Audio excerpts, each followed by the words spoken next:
Hello everybody, Jan of Jan Hicks Creates here.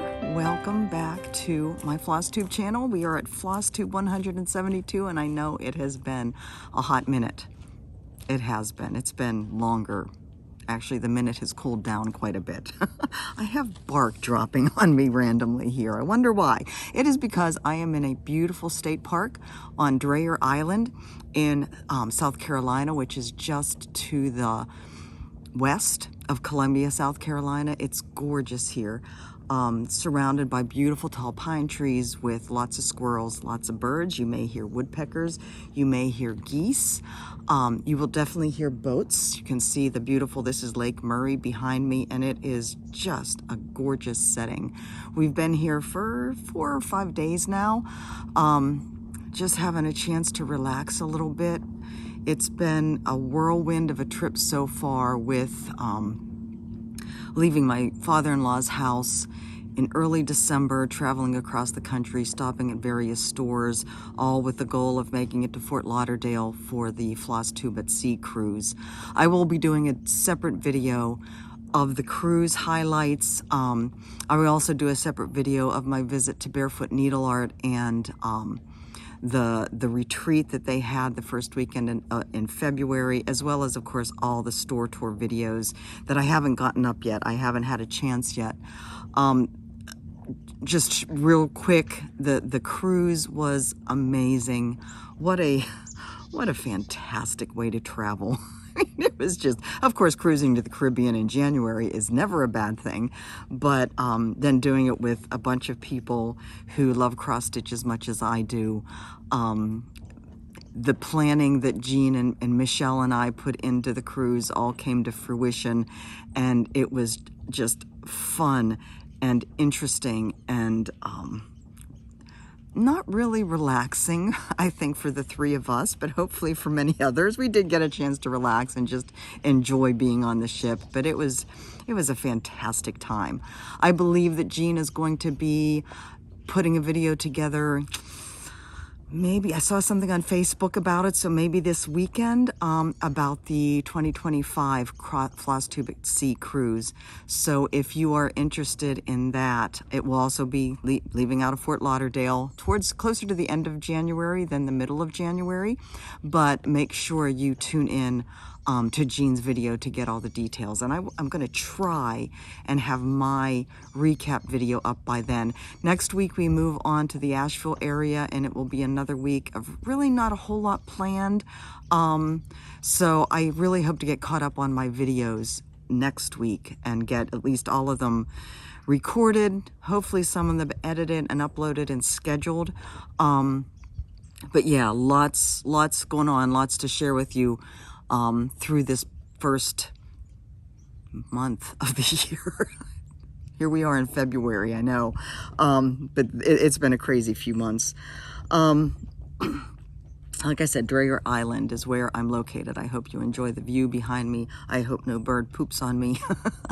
There isn't any poop. I'm sitting at the picnic table and there really isn't any bird poop on it. So hopefully that's in a good situation. So anyway, I am going to show you my needlework market releases.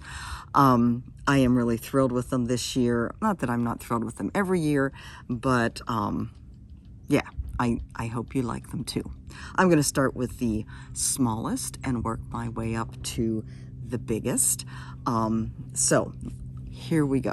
Let me see. Was there anything else? Yeah, getting ready, doing work, getting stuff done. Mike is working on his next book. He has his next book ready to be published. Pretty much in the final stages of getting it uploaded to all the different platforms that he sells on. This is his first book that he's published since probably 2015 or 2016.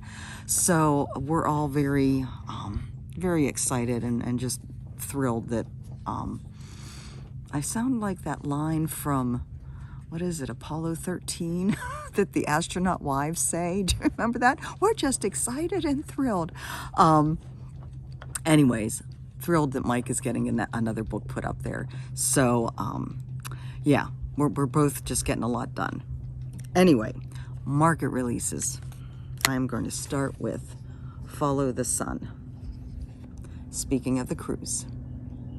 So this was my exclusive design for the cruise for Flosstube at Sea 2024. But I designed it so that I could replace the words. I had Flosstube at Sea here and 2020, actually I had 2023 down here because I designed it and stitched it in 2023 and totally didn't realize or even think about it being actually released in 2024. But anyways, when I got off the ship and I had to get this ready for release at market, I took all that stitching out and restitched the words "Follow the Sun," and that is what you will see in the chart when you purchase this beauty from your favorite local store.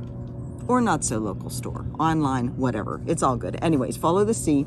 This is stitched on 40 count Sandy Toes by Barefoot Needle Art. The floss is all Weeks Dye Works over-dyed floss. Of course, there's always a DMC conversion in my charts. Let's see, what else can I tell you? I was going to, let me do this.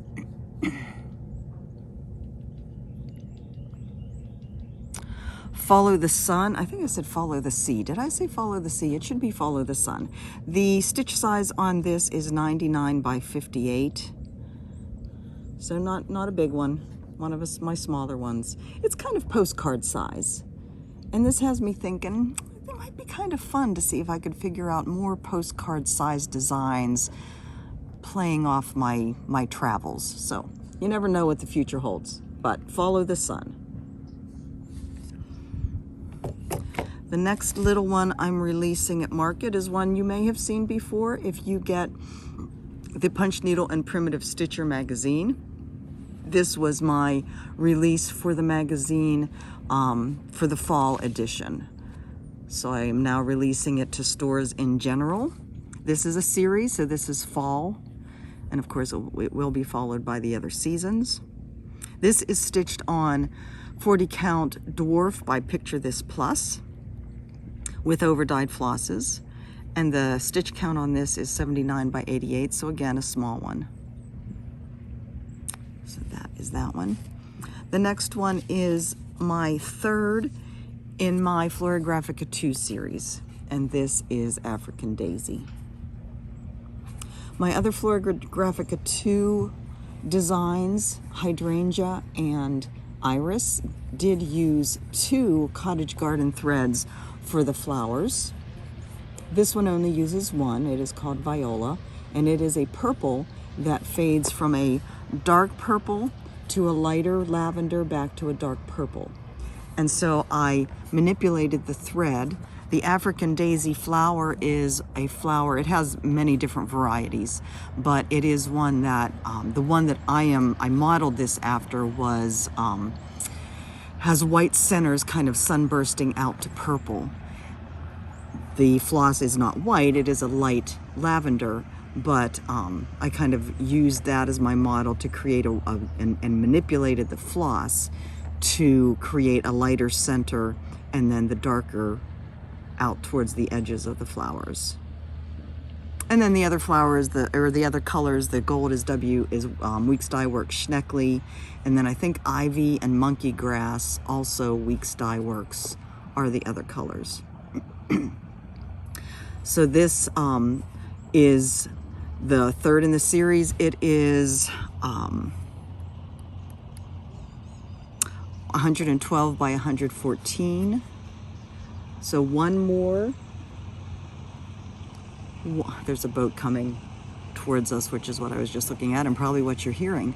There is one more in this series. It is going to be tulips. It is going to be red tulips. It will also be using cottage garden threads for the flowers and other greens, and then the gold again, Schneckley. And as I may have mentioned before for the other ones, I do have a border. My intention is to have all 4 of these stitched on one piece of fabric, and I do have a border as a free download on my website if you would like to do that. I stitch them separately just because it's easier for me to frame and to travel around with as smaller separate frames rather than a big piece of fabric, especially since I'm releasing them all separately. So, Florographica 2, African Daisy. All right, this is going faster than I thought it would. but that's okay. Next up, going again from smallest to biggest, is Arabesque.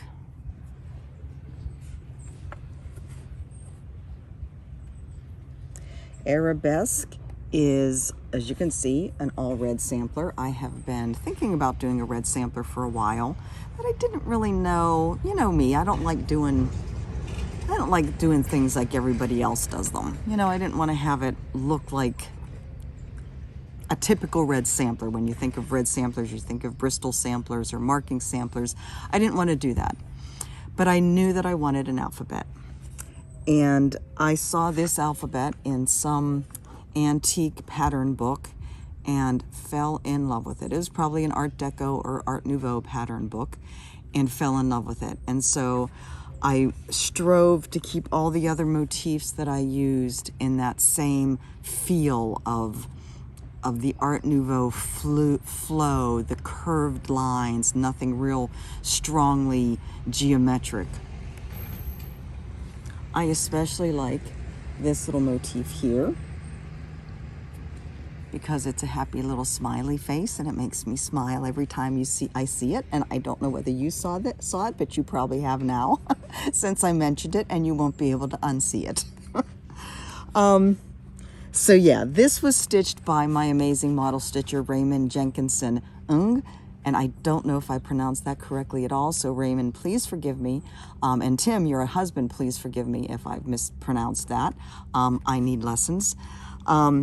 He used the color, the silk is Vicki Clayton silk. It is OMG 1145, her red, that is the same as DMC 498, which is my favorite red.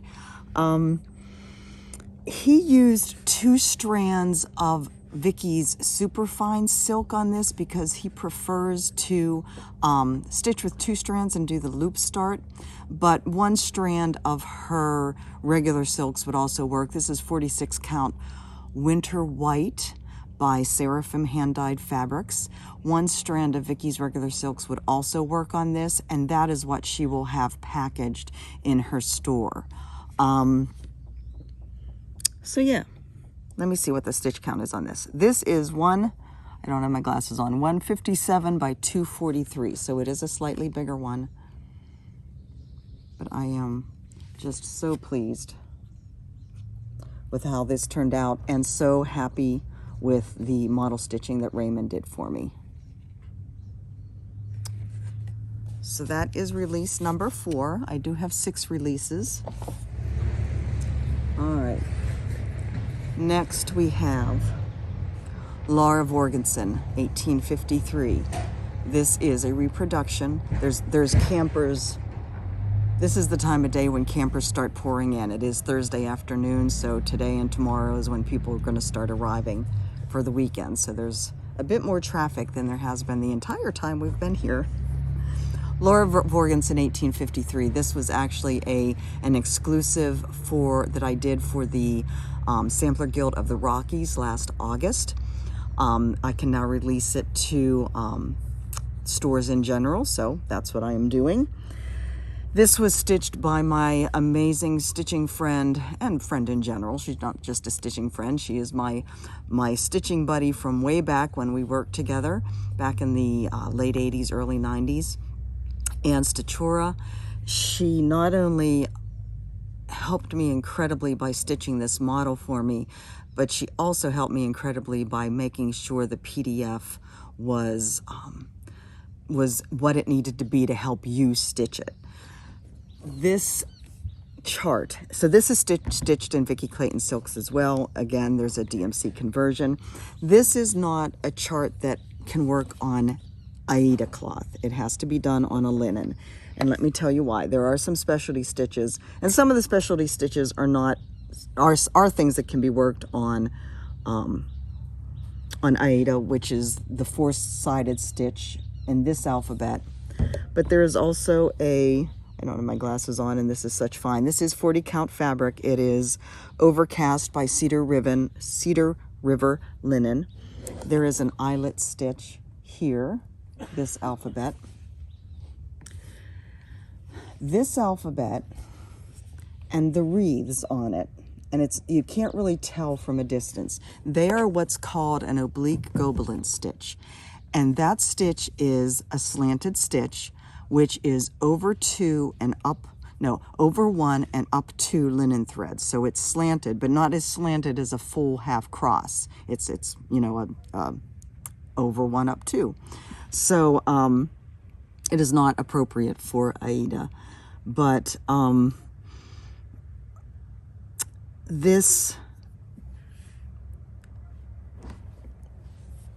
the colors in the wreaths especially, but also in the alphabets in some of the places, are very close. I don't know, I'm sure you can see that these colors are very soft, muted colors. And we found that Anne is somebody that likes to work from paper patterns, so she did print out the pattern, and she found that she had difficulty distinguishing which greens were which in the back stitch, because these are charted. The half stitch, the oblique Gobelin stitch, is charted as a back stitch. And so the back stitch chart that my program spit out, the colors in her printout were not distinct enough to be able to tell which one it was in the chart, to find it on the key, to see which one it was on the key. So she helped me immensely in figuring out how to handle that. What we ended up doing was saying which letters for the specialty stitches, because you wouldn't have the symbols on the key, right, to tell you which color was which. So for the specialty stitches, she helped me figure out that I would just tell you which letters were which colors. So for instance, A, B, C, D, you know, there's a list in each of the specialty stitch sections telling you what colors were used for each of these letters. For the wreaths, well, for the backstitch key in general, because so many of the colors are very similar, what we decided to do was use basically wild colors that aren't in the chart. So bright orange, purples, you know, dark browns, anything that wasn't in the chart that could really stand out, to chart them, to make what you see on the chart these really bright colors, so you would be able to distinguish, especially in the wreath, because I had no way to tell you, well, you know, this stitch here is, you know, whatever color, so that you would be able to tell what color green that is. I hope that made sense. It is a, I think once you get into it, you'll understand how it works. Looking at it to begin with, I think it'll be a little shocking. But, you know, that's the way things were handled. You know, you not, for many, many years, for paper printouts, what you would see in the key, the colors used in the key to indicate a certain color on the chart, was not what the actual color is. So the other thing I wanted to say is that I don't know how well the light color here is coming across. It is a ghosted color, very much so. I believe the color is ecru. You can see down here her name. And then in this wreath is Anne's initials, and in this wreath is the year that Anne stitched it. So that was 2023. It is a little bit light. It is very much ghosting. So like I said, I don't know if you can see it.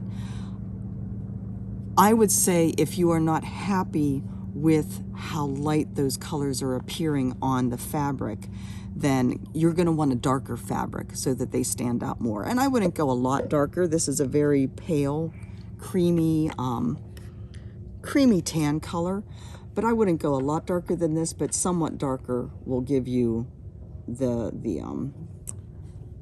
colors standing out better, or that color standing out better. So, Laura Vorgensen, 1853.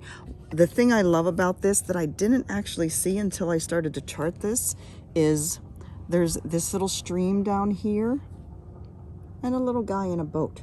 I just love that. I believe this is a German sampler. I have not found anything on Laura, so I cannot say for certain where it's from, but I believe from the kind of pictorial motifs on the bottom that it is a German sampler. And again, it was an antique. And if I remember and I notice, I will put a picture of the antique right here. So, release number 5. Oh, and did I tell you the stitch count on that? 334 by 264. So it is a bigger one, but it's not as big as this one, or as big as this one will be when it is finished, and it's going to be at least a year before it's finished. And I am talking about my German sampler. Let me rearrange things here a minute so I can hold this up behind it.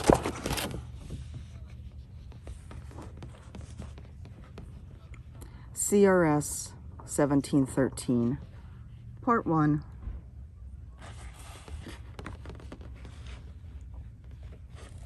So this is the first part of my big Saxony sampler that I showed all over the place last fall. I am doing this in parts. I'm thinking it's going to be 4 parts, but I won't know until I get there because I have not charted it all yet. My hope is that by doing it in parts, it will allow you, those of you who would love to do it, but the idea of doing this huge sampler kind of overwhelms you, that it will allow you to actually do it and get it done. I will be releasing these parts once a quarter. The size of this one is 158 by 188, so it's not huge. The overall stitch count for the whole piece, with all 4 or 5 parts, whatever it ends up being, will be 160 by 874. Yeah, that's a lot of stitches. But if I release these smaller pieces once a quarter, that's not a whole lot to get done, 138 by 188, in 3 months, right? That's doable, don't you think? I think. So I'm hoping that you will be joining with me on this journey. The fabric is 46 count antique button medium dark by Mason Linen. It is a 48-inch cut of fabric, if I remember correctly, leaving 2 inches on each side for the border. It's somewhere around in there, so it is a special cut of fabric. If you are interested in this, please let your LNS know that you are interested in working on it on a full-length piece of fabric so that they can get in touch with Mason Linen and put those orders in. Mason Linen is very interested in staying on top of this and providing stores with whatever they need for their customers to work on this piece. I stitched this in Vicki Clayton silks. I also have the DMC conversion and the conversion to 100.3 on the chart. You may remember that I had started stitching this in the 100.3 silks, and I did not like them. I don't like how they laid. I know a lot of you do love them though, and so because I had started with those silks, I already had the colors all mapped out, so it was, no big deal for me to provide the conversion to those silks as well. Vicki will have the silk pack available.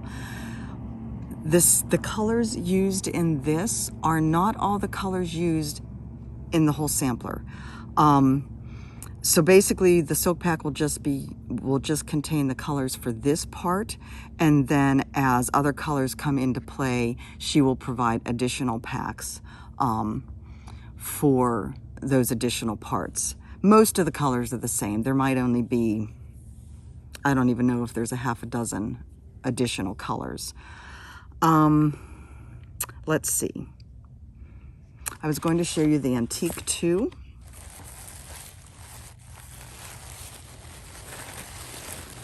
And again, the colors for this are taken from the back of the sampler. So let me see if I can hold. I have it wrapped in tissue paper, so It's not necessarily easy to hold up, but let me do this. So that is the first part of CRS 1713. I actually do not, when I have this all finished, I am not going to frame it. I plan, and it will still be a monumental job, I plan on hem stitching it. Because if I want this to travel around in my trunk show, having a piece framed that big will be just unwieldy, not only for me to ship all over the place, but for stores to ship all over the place. So whenever all this is done, I will be hem stitching it. Wish me luck with that. I also will be leaving it on the rods at market. So when people, the store owners, come into my room, it will be laying on a table just like this, because again, this is, can you see the amount of fabric rolled up there on that scroll rod? Yeah, I don't want this just laying around all loose. I think it makes more sense to have it kind of rolled up on the scroll rod. So each market, or each time I release it and need to show more, it'll just get unrolled more. I'm also going to have the antique at the show. So if you are, excuse me, if you are talking to your store owner about it, let them know that they can come into my room and see the antique as well as the model for the reproduction. So there you go. That's all my releases. I hope you enjoyed that. Let me know if you have any questions. And again, I know this is such an exciting time of year, isn't it? When all the designers are showing all of the things they've been working on for months. So many beautiful things out there, and I appreciate you considering, if any of these catch your eye, considering these for your hard-earned money. Again, let your favorite LNS know, whether it's a brick and mortar store, online store, they're all taking their orders now. Most of them, well, not most of them, I don't know most of them, but a lot of them do have pre-order pages on their websites. If they don't, give them a call, see if they're coming to market, and ask them to order something for you. So let me know if you have any questions. I hope to be back soon with probably the Flosstube at Sea recap. That's next on my list to get done. But until then, you guys take care. I hope to see some of you at the Stitchin Kitten tomorrow, or if not, at Cross Stitch and Crafts in Johnson City, Tennessee.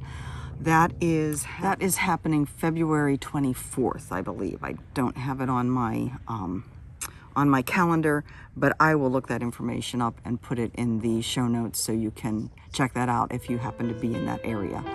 I think that's all. You guys take care of yourselves, and I will talk to you soon. Bye-bye.